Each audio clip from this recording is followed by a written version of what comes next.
Hello students.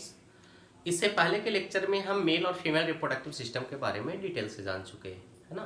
इसके बाद हमें जानना है कि इस सिस्टम के अंदर गैमेट का फॉर्मेशन कैसे होता है। पहले हम जानेंगे मेल रिप्रोडक्टिव सिस्टम में मेल गैमेट यानी कि स्पर्म कैसे बनेगा। इसके बाद जानेंगे कि फीमेल रिप्रोडक्टिव सिस्टम में फीमेल गैमेट यानी कि ओवम कैसे बनेगा।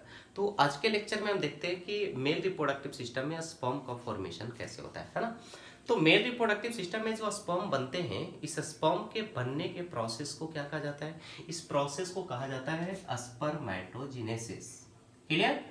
स्पर्मेटोजेनेसिस। तो स्पर्मेटोजेनेसिस का मतलब क्या हुआ? Complete process of formation of sperm, यानी कि स्पर्म के बनने का जो कंप्लीट प्रोसेस है उसे क्या कहते हैं? स्पर्मेटोजेनेसिस। अगर आपसे ये पूछे कि ये बनता कहाँ है, किस जगह पर ये बनता है, तो आपको पता है, पहले के लेक्चर में हम बता चुके हैं कि ये बनता कहाँ है। ये बनता है टेस्टिस के अंदर। और टेस्टिस के अंदर किस में बनता है? तो एक ट्यूब्यूल होता है जिसे हम कहते हैं सेमिनिफेरस ट्यूब्यूल। तो ये बनता है किसमें? सेमिनिफेरस ट्यूब्यूल में। और सेमिनिफेरस ट्यूब्यूल कहाँ है आपको पता है? ये टेस्टिस के अंदर है। क्लियर हो रहा है इतनी चीजें? तो हम देखते हैं कि टेस्टिस के अंदर जो सेमिनिफेरस ट्यूब्यूल है उसमें किस तरीके से स्पर्म बन रहा है। तो सबसे पहले हम सेमिनिफेरस ट्यूब्यूल का सेक्शन लेते हैं। अगर कोई ट्यूब है उसे हम कट करेंगे इस तरीके से, तो कट करने से हमें सर्कुलर स्ट्रक्चर मिलेगा। यही मिलेगा, रिंग लाइक स्ट्रक्चर। कोई भी ट्यूब को कट करेंगे तो रिंग लाइक स्ट्रक्चर मिलेगा। तो मान लीजिए कि ये इस तरीके से ये सेमिनिफेरस ट्यूब्यूल का हमने सेक्शन लिया, इस तरीके से उसको कट किया। तो कट करने के बाद हमें क्या दिखेगा? अगर हम सबसे इंटरनल अंदर के लाइनिंग की तरफ देखें तो हमें इस तरीके से सेल मिलेगा, फ्लैट सेल, है ना। और इसी सेल के बीच में कुछ सेल जो होगा वो इलोंगेटेड होगा इस तरीके से। इन सेल को क्या कहते हैं? आप पहले पढ़ चुके हो। ये जो फ्लैट सेल आपको दिख रहा है, इस सेल को हम क्या कहते हैं? इसको कहते हैं जर्म सेल। क्लियर? क्या कहते हैं इसको? Germ cell. और ये जो इलोंगेटेड सेल हमें दिख रहा है, इस इलोंगेटेड सेल को क्या कहते हैं? इसको कहते हैं सर्टोली सेल। क्या कहेंगे इसे? Sertoli cell. आपको पता है? अब देखिए, ये पूरा सेल का जो लेयर बन रहा है, सबसे इंटरनल लाइनिंग जो बन रहा है, इस लेयर को क्या कहेंगे? इस लेयर को कहेंगे जर्माइनल इपिथेलियम। ठीक है, बस इतना ही है। सेमिनिफेरस ट्यूब्यूल के अंदर पूरा लेयर को जर्माइनल एपिथेलियम कहेंगे, जर्म सेल है और सर्टोली सेल है। अब इसमें कौन बना रहा है ये भी आपको पता है। आपको पता है जर्म सेल जो है वो डिवाइड होकर के क्या करता है? स्पर्म का फॉर्मेशन करता है, और सर्टोली सेल उस बनने वाले स्पर्म को न्यूट्रिशन देता है। तो इसमें से हम एक जर्म सेल को देखते हैं कि मान लीजिए ये जर्म सेल है और इसको हमने इस तरीके से बाहर किया, है ना। तो मानिए इस तरीके से ये एक जर्म सेल है। क्लियर? इसको हम क्या कहेंगे? जिसको हमने बाहर किया सेल को जर्म सेल, या इसको क्या कह सकते हैं? Male germ cell. ठीक है, इसे क्या कहेंगे? Male germ cell. अब देखिए, ये मेल जर्म सेल में क्या होगा? सबसे पहले इसमें मल्टीप्लिकेशन होगा। मल्टीप्लिकेशन का मतलब क्या होता है? मल्टीप्लिकेशन का मतलब होता है नंबर बढ़ना, संख्या बढ़ना। तो मल्टीप्लिकेशन, मान लीजिए ये एक सेल है, इस तरीके से ये मल्टीप्लाई होकर 2 बनाया, और फिर से ये मल्टीप्लाई होकर 2 से कितने बना दिया? 4 बना दिया। इस तरीके से मल्टीप्लिकेशन हो रहा है। अब देखिए, मल्टीप्लिकेशन होने से कभी भी क्रोमोजोम के नंबर में कोई चेंजिंग नहीं आता है। जैसे मान लीजिए ये जर्म सेल 2n यानी कि डिप्लॉयड फॉर्म में था, तो इससे जो नया सेल बन के तैयार हुआ ये भी क्या है? ये भी डिप्लॉयड फॉर्म में है, यानी कि ये भी किस फॉर्म में है? 2n के फॉर्म में। सही है? यहाँ पे क्या हुआ जी? मल्टीप्लीकेशन हुआ। ऐसा ही हुआ ना। अब देखिए, जब ये मल्टीप्लीकेशन हो गया तो इससे जो सेल बना, मेल जर्म सेल में मल्टीप्लीकेशन होने से जो सेल बना, ये सेल एक्चुअली 2 टाइप का है। इसमें से कुछ जो सेल है उसको हम कह सकते हैं कि ये स्टेम सेल के जैसा काम करता है। किसके जैसा काम करता है? Stem cell. स्टेम सेल का मतलब है कि अपने जैसा वो बहुत सारा सेल बना सकता है रिक्वायरमेंट पड़ने पर, जरूरत पड़ने पर। लेकिन टोटल सारे सेल को हम क्या कर सकते हैं? इसको कह सकते हैं स्पर्मेटोगोनिया। कुछ बुक्स में आपको ये मिल जाएगा, मेल जर्म सेल को ही स्पर्मेटोगोनिया कहते हैं, तो वो बहुत सिमिलर है, क्योंकि इसी से मल्टीप्लाई होकर बस नंबर बढ़ के ये सेल बना, इसलिए स्पर्मेटोगोनिया कहा जा सकता है, उसमें कोई इशू नहीं। तो टोटल सेल को क्या कहेंगे? स्पर्मेटोगोनिया। लेकिन स्पर्मेटोगोनिया भी दो टाइप का हो गया, एक टाइप 1 और टाइप 2 हम कह सकते हैं। तो टाइप 1 जो है वो कैसा एक्ट कर रहा है, कैसा काम कर रहा है? वो स्टेम सेल के जैसा, यानी कि ये डिवाइड होकर के अपने जैसा और सेल बना सकता है। तो जो स्टेम सेल के जैसा एक्ट कर रहा है स्पर्मेटोगोनिया, उसको हम टाइप 1 कह सकते हैं, उसको टाइप 2 कह सकते हैं। ये क्या करेगा? ये डिवाइड होकर के, डिवाइड टू फॉर्म मोर स्पर्मेटोगोनिया, यानी कि ये अपने जैसा नया स्पर्मेटोगोनिया बना सकता है, और ज्यादा स्पर्मेटोगोनिया बना सकता है। अब देखिए इसके बाद क्या होगा। ये जो स्पर्मेटोगोनिया है, इसमें क्या होगा? अब जो बचा हुआ है रिमेनिंग्स, कुछ तो स्टेम सेल के जैसा काम कर रहा है, अपने जैसा नया स्पर्मेटोगोनिया बना रहा है, कि रेस्ट जो बचे हुए हैं वो क्या करेंगे? तो इसमें ग्रोथ होगा। क्या होगा जी? ग्रोथ। ग्रोथ का मतलब आपको पता है, इसका साइज इनलार्ज होगा, इसके अंदर साइटोप्लाज्मिक मटेरियल जो कंटेंट है वो इंक्रीज करेंगे, बढ़ेंगे। तो इस तरीके से अगर ग्रोथ हुआ तो मान लो इस तरह से थोड़ा ये इनलार्ज हुआ। क्लियर? अब इसको इनलार्ज होने के लिए या ग्रोथ करने के लिए न्यूट्रिशन कहाँ से मिला? तो जो जर्माइनल एपिथेलियम में सेल है उसी से इसको न्यूट्रिशन मिला। अब जब ये ग्रो कर गया तो ग्रो करने से क्या बन गया? ध्यान दीजिए, ग्रो करने से भी नंबर ऑफ क्रोमोसोम में कोई चेंजिंग नहीं आएगा। ये भी डिप्लॉयड था, ये भी क्या रहेगा? डिप्लॉयड। लेकिन ये सेल को हम क्या कहेंगे? पहले से स्पर्मेटोगोनिया कह रहे थे, लेकिन अब इसे स्पर्मेटोगोनिया नहीं कहेंगे, इसे क्या कहेंगे? इसे कहेंगे प्राइमरी स्पर्मेटोसाइट। तो ये हो गया प्राइमरी स्पर्मेटोसाइट।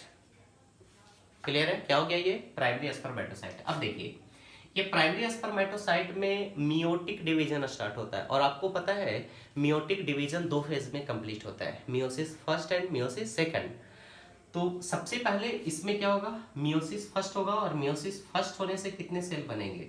2 सेल बनेंगे। तो जब मियोसिस फर्स्ट होता है तब नंबर ऑफ क्रोमोसोम हाफ हो जाता है, इसलिए इसको क्या कहते हैं कि इसमें रिडक्शनल डिवीजन होता है। रिडक्शनल का मतलब रिड्यूस हो जाना, कम जाना नंबर ऑफ क्रोमोसोम। तो सीधे नंबर ऑफ क्रोमोसोम जो है वो हाफ हो जाता है, यानी कि 2n से कितना हो गया? n। ये क्या था? डिप्लॉयड। ये क्या था? ये क्या हो गया? हैप्लॉयड हो गया। अब देखिए, मियोसिस फर्स्ट के बाद इसमें क्या होगा? मियोसिस सेकंड होगा। मियोसिस सेकंड होने से ये 2 सेल कितने में बदल जाएंगे? 4 में। इस तरीके से मान लो कि 4 सेल बन गया। क्लियर?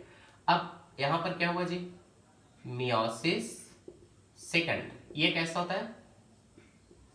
इक्वेशनल, यानी कि इसमें नंबर ऑफ क्रोमोसोम कम नहीं होता। अब कितना कम होगा? हैप्लॉयड तो हो चुका है, तो हैप्लॉयड ही रहेगा, कोई क्रोमोसोम के नंबर में चेंजिंग नहीं आएगा। लेकिन प्राइमरी स्पर्मेटोसाइट में मियोसिस फर्स्ट होने से जो सेल बन के तैयार हुआ, इसे क्या कहेंगे? इसे कहेंगे सेकेंडरी स्पर्मेटोसाइट। क्लियर? इसमें जब मियोसिस सेकंड हुआ तब उससे जो सेल बना उसे क्या कहेंगे? उसे कहेंगे स्पर्मेटिड्स। क्लियर? अब देखिए, अब ये स्पर्मेटिड्स बन चुका है, इसके बाद क्या होगा? तो हर एक स्पर्मेटिड्स का शेप जो है वो बदलने लगता है, ये मोटाइल स्ट्रक्चर में चेंज होने लगता है, इसमें टेल बनने लगते हैं, और कंप्लीटली फाइनली जो है ये डेवलप हो जाता है किस फॉर्म में? ये डेवलप हो जाता है स्पर्म के फॉर्म में। क्लियर है? यहाँ एक बार फिर से समझिए, स्पर्म के बनने का कंप्लीट प्रोसेस क्या है? स्पर्मेटोजेनेसिस कहाँ बन रहा है? ये सेमनीफेरस ट्यूब्यूल के अंदर। सेमनीफेरस ट्यूब्यूल कहाँ है?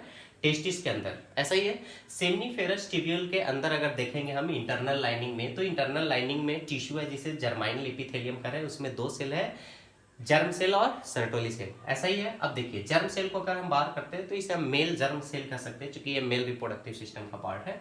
अब मेल जर्म सेल में सबसे पहले क्या होगा? मल्टीप्लिकेशन, यानी कि नंबर ऑफ सेल इंक्रीज करेगा। तो नंबर ऑफ सेल इंक्रीज करने से क्रोमोजोम के नंबर में कोई चेंजिंग नहीं आएगा। मेल जर्म सेल भी डिप्लॉयड था और उससे बनने वाले नए स्पर्मेटोगोनिया भी क्या है, डिप्लॉयड है। अब इस स्पर्मेटोगोनिया में क्या होगा, ग्रोथ होगा। ग्रोथ होने से ये इनलार्ज होगा और इनलार्ज होने के लिए न्यूट्रिशन कहाँ से लेगा, ये जर्माइनल एपिथेलियम से। न्यूट्रिशन लेने के बाद जब ये इनलार्ज हो गया तब हम इसे क्या कहेंगे, इसे कहेंगे प्राइमरी स्पर्मेटोसाइट। और ग्रोथ होने से भी कोई क्रोमोजोम नंबर में चेंजिंग नहीं आया। इसके बाद ये प्राइमरी स्पर्मेटोसाइट में मियोटिक डिवीजन स्टार्ट होगा और ये कितने फेज में कंप्लीट होगा, 2 में, meiosis first and meiosis second. Meiosis first होने से क्रोमोजोम नंबर हाफ हो जाते हैं, इसलिए इसको रिडक्शनल डिवीजन भी कहते हैं। तो मियोसिस फर्स्ट होने से 2 नए सेल बनकर तैयार हुए प्राइमरी स्पर्मेटोसाइट से और उसे क्या कहेंगे, सेकेंडरी स्पर्मेटोसाइट। इसके बाद क्या होगा, मियोसिस सेकंड। मियोसिस सेकंड होने से क्या बनेंगे, स्पर्मेटिड्स। लेकिन यहाँ पर क्रोमोजोम का नंबर कम नहीं होगा, ये इक्वेशनल डिवीजन होता है और ऐसा होने से स्पर्मेटिड्स भी हैप्लॉइड होगा और सेकेंडरी स्पर्मेटोसाइट भी हैप्लॉइड होगा, है ना।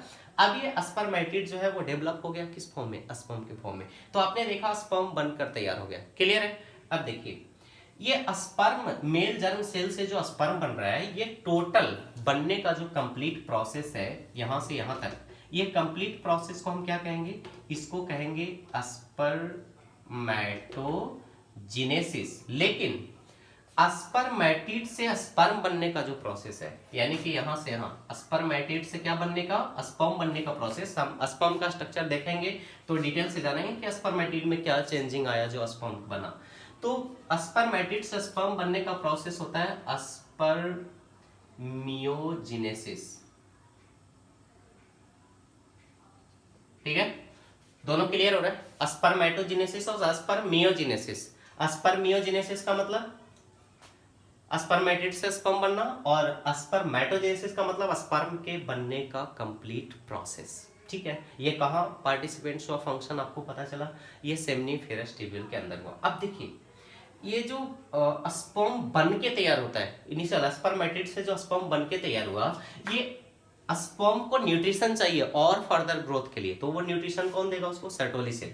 तो ये नया जो स्पर्म बनता है वो इस तरीके से जुड़ जाता है किसके साथ, सर्टोली सेल के साथ। क्यों जुड़ता है आपको पता है, ये जुड़ता है न्यूट्रिशन लेने के लिए। तो जो स्पर्म बन के तैयार हुआ वो जुड़ जाएगा सर्टोली सेल के साथ, उसका कुछ पार्ट जो है सर्टोली सेल में इम्बेडेड हो जाएगा और इम्बेडेड होने के बाद वो न्यूट्रिशन लेते रहेगा। जब वो न्यूट्रिशन लेकर फुल्ली मैच्योर हो जाएगा, कंप्लीट मैच्योर हो जाएगा, तो मैच्योर होने के बाद ये यहाँ से रिलीज हो जाएगा और इस सेंट्रल पार्ट में आ जाएगा, यानी कि ल्यूमेन, बीच के पार्ट में आ जाएगा, क्लियर है। अब देखिए ये सर्टोली सेल से जो स्पर्म जुड़ा था, जो तुरंत बन के तैयार हुआ था, वो जब रिलीज होकर इसके ल्यूमेन में बीच के पोर्शन में चला जाता है, तो सर्टोली सेल से इस स्पर्म को रिलीज होने के लिए भी हम एक टर्म यूज करते हैं जिसको कहते हैं स्पर्मिएशन। स्पर्मिएशन, क्लियर है। तो यहां पर हमें 3 टर्म याद रखने हैं। कितने टर्म, 3। सबसे पहला क्या है, स्पर्मेटोजेनेसिस। तो स्पर्मेटोजेनेसिस का मतलब क्या हुआ, स्पर्म के बनने का कंप्लीट प्रोसेस, क्लियर है, टोटल प्रोसेस। स्पर्मियोजेनेसिस का मतलब क्या हुआ, स्पर्मेटिड से स्पर्म बनना, स्पर्मियोजेनेसिस। और स्पर्मिएशन क्या हुआ, सर्टोली सेल से स्पर्म को रिलीज होना मैच्योर होने के बाद, ये क्या हुआ, स्पर्मिएशन। तो इस तरीके से हमने देख लिया स्पर्मेटोजेनेसिस का कंप्लीट प्रोसेस। इसके बाद के लेक्चर में हम जानेंगे कि किस तरीके से स्पर्म जो बन के तैयार हुआ है उसका स्ट्रक्चर क्या है, यानी कि स्ट्रक्चर ऑफ स्पर्म के बारे में जानेंगे। आज के लेक्चर में बस इतना ही।